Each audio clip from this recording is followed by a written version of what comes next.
Hey, it's Charity Daniels with the Daniels team, and today let's bust some myths about interest rates.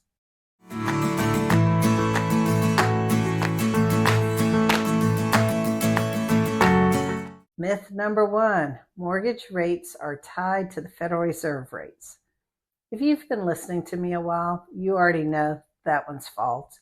The Fed sets short-term lending rates for banks and not your 30-year mortgage. While the two can influence each other, they're not the same thing.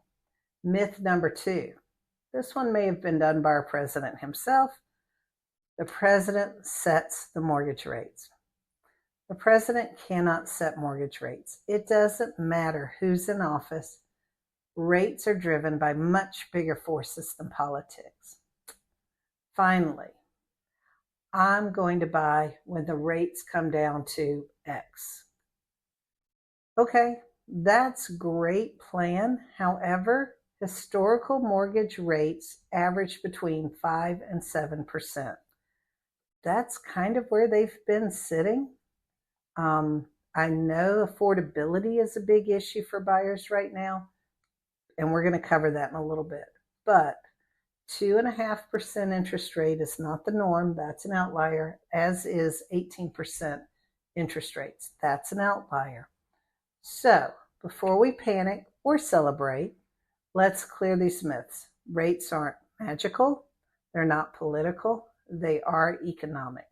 So if the Fed and the president don't set your mortgage rates, what does?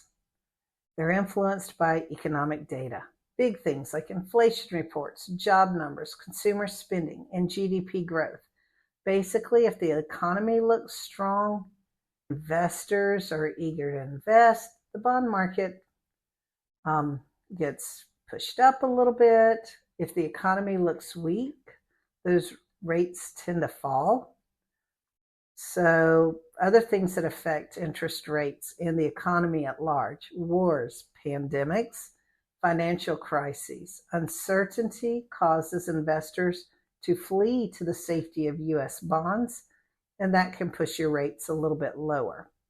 So the bottom line, mortgage rates are tied to the broader economy, not a single person and not a single number, which is why you'll see them shift almost daily. Let's narrow it down even more. The two biggest drivers of mortgage rates are inflation and, again, the bond market. And here's why those two work together.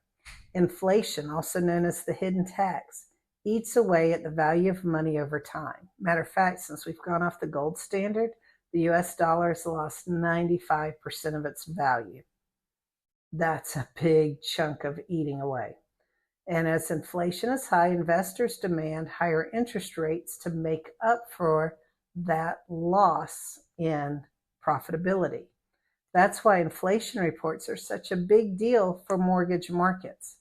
And then there's the bond market. Mortgage rates closely follow the yield on the 10-year Treasury bond.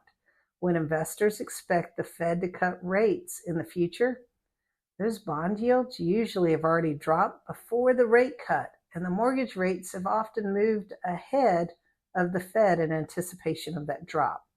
So when you hear the rates fell this week, if it's the Federal Reserve rate, then the bond market and the mortgage interest rates moved the week prior. What's driving this is not someone in Washington flipping a switch, but it is literally the economy.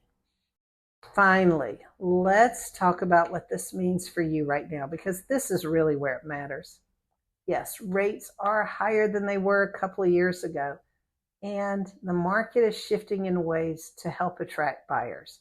With more inventory on the market, we have more sellers competing harder for your offer.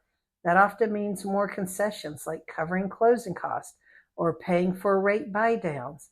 And new construction, holy cow, they're giving it away. They're offering a ton of incentives, from upgrades to covering a part of your financing. So while rates matter, they're not the only factor in affordability. It's about how the whole deal is structured: price, concessions, loan programs, your overall strategy. So the bottom line, don't wait for the perfect rate. Let's look at the full picture today and figure out how to make these numbers work for you and your next move. Have a great day.